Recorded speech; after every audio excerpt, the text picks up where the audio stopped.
Hello everyone. ये second lecture है जिसमें हम लोग डायमेंशनल एनालिसिस का यूज करते हुए क्वेश्चन सॉल्व करेंगे। तो फर्स्ट क्वेश्चन है, if x is equal to AT plus BT square where x is a distance travel by the body in kilometres while t is a time in seconds, then the unit of b is। मतलब एक particle है, particle कुछ इस तरीके से distance travel कर रहा है जिसका equation x equal to A T plus B T square के फॉर्म पे दे रखा है। x को क्या बोले हैं? x है distance and t is a time. Distance measure in kilometres and time को मेजर किया गया है सेकेंड में। यहां तक तो आगे क्वेश्चन में देखेंगे कि इस a और b which is a unknown coefficients, उन्हीं का यूनिट निकालना है। तो आप a का वैल्यू आपको पता नहीं है, b का भी वैल्यू पता नहीं है, ये अननोन कोफिशिएंट है। तो निकालेंगे कैसा? इसको डायमेंशनल एनालिसिस के थ्रू सॉल्व करेंगे। तो देखो, डिस्टेंस का यूनिट क्या है? किलोमीटर है। ओके, तो मैंने डिस्टेंस का यूनिट किलोमीटर में यहां पे लिख दिया, is equal to A. A is a unknown coefficient, तो अननोन कोफिशिएंट है तो यूनिट भी अपने को नहीं पता रहेगा, तो ए के प्लेस पे ए ही लिख दिए। टाइम, टाइम का यूनिट क्या है? सेकेंड। ठीक है, plus B, B is again unknown coefficient and T square means second square. अब डायमेंशनल एनालिसिस जब पढ़ते थे तब एक प्रॉपर्टी पढ़े हैं जिसका नाम है प्रिंसिपल ऑफ होमोजेनिटी। एक प्रिंसिपल है जिसमें ये बोलते हैं कि लेफ्ट हैंड साइड का यूनिट और राइट हैंड साइड का यूनिट इक्वल होना चाहिए, तब उसको हम लोग वैलिड मानते हैं। तो यहां पे भी वही चीज होना चाहिए। तो किलोमीटर है एक साइड पे यूनिट और दूसरे साइड पे सेकेंड एंड सेकेंड स्क्वायर, कहीं पे भी किलोमीटर नहीं है। तो बिल्कुल ही ये ए और बी जो अननोन कोफिशिएंट यहां पे है वही कंटेन करके रखा होगा किलोमीटर को। तो कैसे लिख सकते हैं इसको? ए को हम लोग ऐसे फॉर्म पे लिखे या ए को ऐसे हम लोग समझ सकते हैं कि इसमें किलोमीटर छुपा होगा, लेकिन साथ ही साथ इस पूरे टर्म के सोल्यूशन के बाद अपने को किलोमीटर मिलना चाहिए। तो मैं इसको कैसे लिखूंगा? ए को, ए में किलोमीटर होगा, बिल्कुल है किलोमीटर, तभी ये डायमेंशनली करेक्ट है। फिर यहां पे सेकेंड नहीं होना चाहिए, मतलब आप पूरा टर्म को सॉल्व करोगे तो सेकेंड का टर्म नहीं आना चाहिए, तो इसीलिए आप क्या कर दिए, यहां पे सेकेंड लिख दिए। ये ए का यूनिट मिल गया और फिर क्या है? सेकेंड। ये तो पहले से ही था। अब इसको एज अ होल सॉल्व करोगे तो आपको किलोमीटर मिलेगा जो कि लेफ्ट हैंड साइड से मैच कर रहा है। उसी तरीके से सेकेंड टर्म के लिए क्या होगा? बी, तो बी में भी किलोमीटर इंक्लूड होगा, ये डिवाइडेड बाय सेकेंड स्क्वायर नहीं बचना चाहिए, मतलब सेकेंड का टर्म ही नहीं आना चाहिए। तो डेफिनेटली आप सेकेंड को हटाने के लिए, सेकेंड स्क्वायर को हटाने के लिए नीचे में सेकेंड स्क्वायर करेंगे ही करेंगे, ये कुछ इस तरीके से, तब जाकर के ये सेकेंड स्क्वायर कैंसिल आउट होगा। अब आप देख रहे हो कि ये पूरा का पूरा होल टर्म किलोमीटर में आंसर दे रहा है और सेकेंड टर्म भी किलोमीटर में आंसर दे रहा है, जो कि डायमेंशनली करेक्ट आ रहा है। तो फिर आप बोल सकते हो unit of A is, unit of A is kilometre per second and unit of B is kilometre per second square. ये है बी का यूनिट। क्लियर है? ओके। तो ऑप्शंस चेक करते हैं, बी का यूनिट क्या होना चाहिए। तो बी का यूनिट होना चाहिए option C, kilometre per second square. ठीक है, तो इसी कॉन्सेप्ट को यूज करते हुए सेकेंड क्वेश्चन को हमको अटेम्प्ट करना है, सॉल्व करेंगे। तो क्वेश्चन बिल्कुल उसी तरीके से है। इलेक्ट्रिक फील्ड का इक्वेशन रखा है। इलेक्ट्रिक फील्ड का इक्वेशन क्या लिख दिया है, electric field vector is equal to A divided by X cube I cap plus B Y J cap plus C Z square K cap. अब इसमें भी A B C unknown coefficient का unit find out करना है, तीनों का ही unit find out करना है इस क्वेश्चन में। तो सबसे पहले हम लोगों को ये जानना जरूरी है कि ये आई कैप जे कैप के कैप क्या है। जब कोई भी मेजरमेंट, कोऑर्डिनेट सिस्टम का मेजरमेंट एक्स एक्सिस के अलोंग होता है तो आई कैप से हम लोग रिप्रेजेंट करेंगे। अगर मेजरमेंट कोऑर्डिनेट वाई के अलोंग हो जाए तो जे कैप से रिप्रेजेंट करेंगे। अगर कोई मेजरमेंट सिमिलरली जेड एक्सिस के अलोंग हो तो के कैप से रिप्रेजेंट करेंगे। ये यूनिट वेक्टर्स है, I J and K are unit vector, right. Okay, so now the main thing, what is a SI unit of the electric field, ये जानना जरूरी है। अगर आप इलेक्ट्रिक फील्ड वेक्टर का एसआई यूनिट नहीं जानते तो ये क्वेश्चन सॉल्व नहीं होगा। we know that SI unit of electric field vector is Newton per coulomb, और इसका एक दूसरा यूनिट है वोल्ट पर मीटर। ये दोनों ही यूनिट है। तो आप इसको ऐसे भी लिख सकते हो क्या कि newton per coulomb is equal two volt पर मीटर। मतलब आप वोल्ट का पूरा यूनिट बता सकते हो न्यूटन पर कूलम के टर्म पे। तो volt is equal to newton metre divided by per coulomb.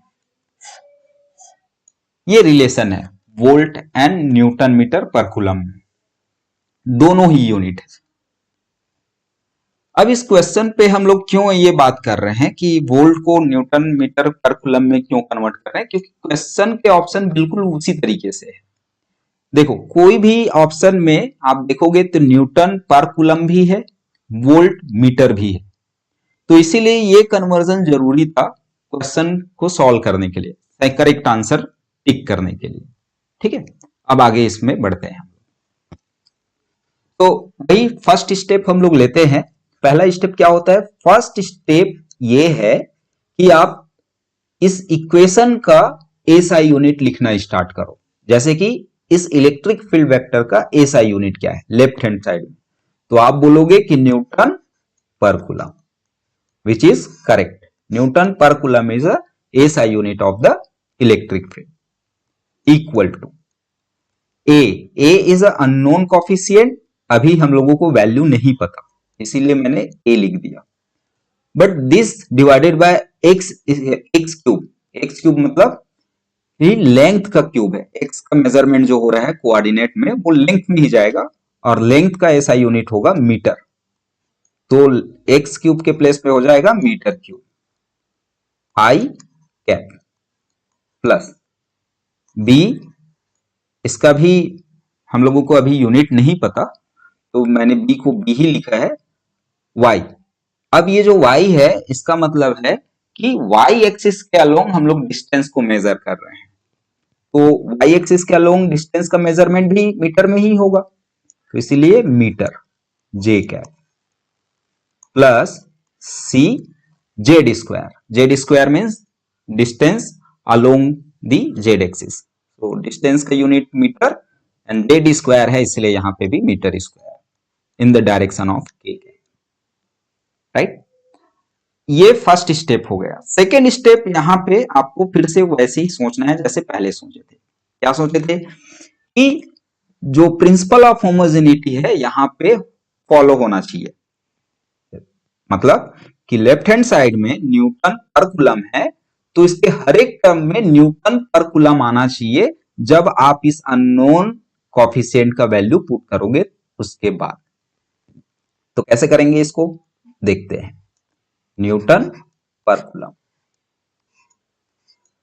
अब देखो ए अननोन कॉफिशिएंट है, मतलब इसी के अंदर न्यूटन पर कूलम छुपा होगा, है ना। तो मैंने लिख दिया ये न्यूटन पर कूलम। क्यों लिखा? न्यूमेरेटर में कहीं पे भी न्यूटन नहीं है और ना ही डिनोमिनेटर में कूलम है, इसीलिए न्यूटन पर कूलम मैंने डायरेक्टली लिख दिया। लेकिन यहां पे मीटर क्यूब है, देखो आप, तो इस मीटर क्यूब को मुझे हटाना है, तो एक में ही मुझे ऐसा कुछ करना पड़े कि ये मीटर क्यूब कैंसिल आउट हो जाए। तो मैंने कर दिया एम क्यूब कर दिया, देखो ये एम क्यूब कर दिया। तो इससे क्या मिला? आपका मीटर क्यूब कैंसिल आउट हो गया। मीटर क्यूब कैंसिल आउट हो गया, जिसकी वजह से आपको न्यूटन पर कूलम का आंसर मिलेगा ये पहले टर्म में। तो पहला term principle of homogeneity show कर दिया, मतलब ये ब्रैकेट के अंदर जितने भी क्वांटिटी है वही यूनिट ऑफ ए है ना, आई कैप डायरेक्शन। प्लस बी में भी आप वैसे ही सोचिए। तो बी में आप क्या सोचेंगे कि सेकंड टर्म में आप ऐसा सोच सकते हो कि सेकंड टर्म में ना तो न्यूटन है न्यूमेरेटर में और ना ही कूलम है डिनोमिनेटर में, मतलब आप डेफिनेटली न्यूटन पर कूलम तो लिख ही सकते हैं। ठीक है, अब ये मीटर है यहां पे, है ना, मीटर है पहले से ही यहां पे, तो मुझे इस मीटर को हटाना है डायमेंशनली करेक्ट करने के लिए। तो मैंने लिख दिया मीटर -1। अब इससे क्या पता चला? अगर आप इसको फिर से सॉल्व करेंगे सेकेंड टर्म को, तो ये मीटर इनवर्स और मीटर का वैल्यू 1 हो जाएगा और आपका आंसर आएगा न्यूटन पर कूलम आएगा। तो सेकेंड टर्म भी लेफ्ट साइड से मैच कर रहे हैं, डायमेंशनली करेक्ट है। ओके, प्लस सी। अब सी में क्या करेंगे? फिर से न्यूटन पर कूलम। क्यों लिख रहे हो? क्योंकि ना तो न्यूमरेटर डिनोमिनेटर में न्यूटन कूलम नहीं है, इसीलिए आपने सी के प्लेस पे डायरेक्ट न्यूटन पर कूलम लिख दिया। लेकिन चेक ये करना है कि ये मीटर स्क्वायर आ रहा है, उसको रिमूव करना है। क्यों रिमूव करना है? क्योंकि यहाँ पे मीटर स्क्वायर का कोई टर्म नहीं है, तो यहाँ पे पहले से ही मीटर स्क्वायर है, तो आप यहां पे लिख सकते हो मीटर -2। इतना लिखने के बाद आपका मीटर स्क्वायर भी सॉल्व हो जाएगा, ये प्रॉब्लम सॉल्व हो जाएगा, मीटर वाला प्रॉब्लम के कैप। अब हम लोग इसको देखते हैं कि आपने ए बी सी तीनों के ही यूनिट लिख लिए। जैसे कि यूनिट ऑफ ए कितना आया? Unit of A is newton metre cube by coulomb. Unit of B कितना आया? Newton metre -1 divided by coulomb. And same for the C, we can write Newton meter square per coulomb। ये ए B सी के units हैं। अब इस units को हम लोग मैच करेंगे ऑप्शंस में, क्योंकि यहां पे कूलम्स न्यूटन पर कूलम भी ऑप्शन में है और वोल्ट पर मीटर भी ऑप्शन पे है। तो हम लोग देखते हैं, इसको मैच करेंगे, राइट। इसको उठा के ले चलते हैं आंसर की, सॉरी,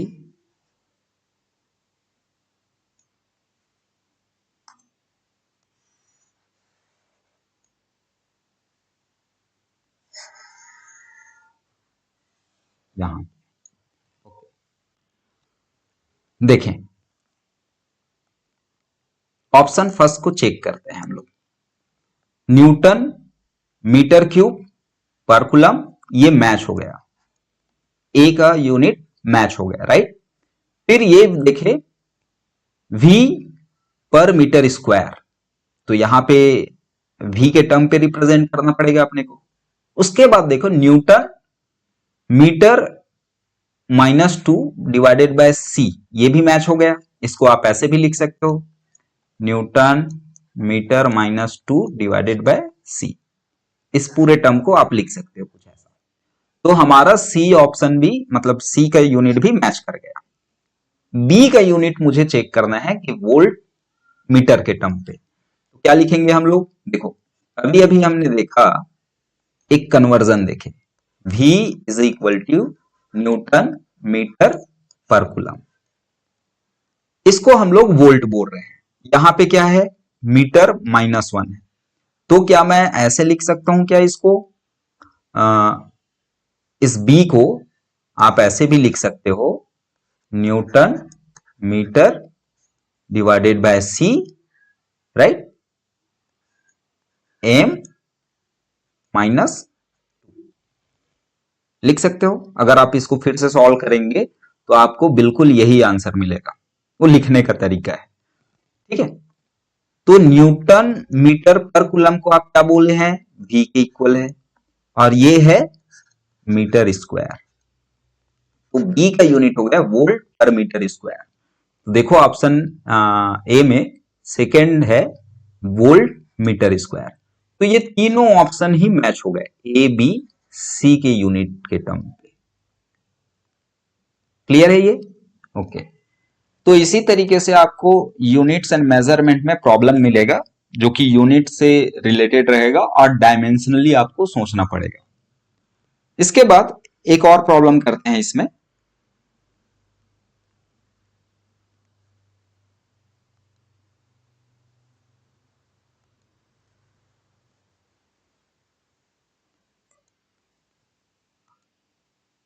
ओके, इस प्रॉब्लम को आप थोड़ा सा पढ़ के बनाने का कोशिश करो। What is the dimensions of A by be in the relation? Relation कैसे दे रखा है? फोर्स के टर्म पे दे रखा है। फोर्स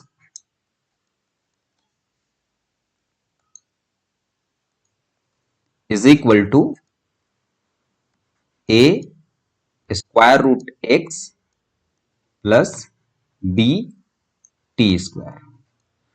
यहां पे यूनिट नहीं बोल रहा है, यहां पे डायमेंशंस का रेशियो पूछ रहा है। तो पहले आपको ए का डायमेंशन फाइंड आउट करना पड़ेगा, फिर बी का।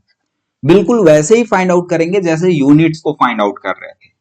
यूनिट के लिए क्या कर रहे थे कि फोर्स का यूनिट लिखते थे, फोर्स का यूनिट क्या होगा? न्यूटन। फिर ए का यूनिट लिखते थे, फिर बी का यूनिट लिखते थे। लेकिन अब यहाँ पे डायमेंशन के बारे में बात कर रहे हैं, तो पहला काम ये रहेगा कि फोर्स का डायमेंशन लिख दें हम लोग। तो फोर्स का डायमेंशन क्या होगा? मास length T minus 2. This is a dimension of force. Okay. A is unknown coefficient, dimension पता नहीं है, तो A को रहने दो। Now, what is this X? X means displacement. On displacement measure in meter. अब यहां पे स्क्वायर रूट है, तो मीटर के लिए L असाइन होता है लेंथ, और स्क्वायर रूट होने की वजह से 1/2। ठीक है, okay. Then plus B T, T means time, time को रिप्रेजेंट करते हैं कैपिटल टी से, और यहां पे स्क्वायर है इसलिए स्क्वायर कर देंगे कुछ इस तरीके से। अब क्या करना है कि ये जो डायमेंशन है फोर्स का, वो हर एक टर्म में आने चाहिए, लेकिन यहां पे तो मास नहीं है, तो डेफिनेटली मास ए में इन्वॉल्व होगा। ठीक है, टी नहीं है फर्स्ट टर्म में, तो टी भी ए में ही रहेगा। लेकिन यहां पे देखोगे कि एल का पावर 1 है और यहां पे हाफ है, तो डेफिनेटली हाफ पावर ए में ही रहेगा, है ना। तो बिल्कुल आपको वैसे ही सोचना है कि यहां पे एम नहीं है, तो ए का जो डायमेंशन होगा उसमें एम तो बिल्कुल होना ही है ना। लेंथ, लेंथ यहां पे हाफ है, लेंथ यहां पे फुल है 1 है, तो एक लेंथ का हाफ पोर्शन किसमें होगा? ए में होगा, ये कुछ ऐसा। और यहां पे टी नहीं है, तो टी डेफिनेटली कितना होना चाहिए? ए में -2 होना चाहिए, और बाहर में कितना है? L half. अगर आप फर्स्ट टर्म को पूरा सॉल्व करोगे तो आपको फोर्स का डायमेंशन मिलेगा, है ना, और जो कि फिर से अगेन डायमेंशनली करेक्ट है, प्रिंसिपल ऑफ होमोजेनिटी को फॉलो कर रहा है। सिमिलरली आपको बी में भी वही काम करना है। ठीक है, तो बी में कैसे करोगे? देखो,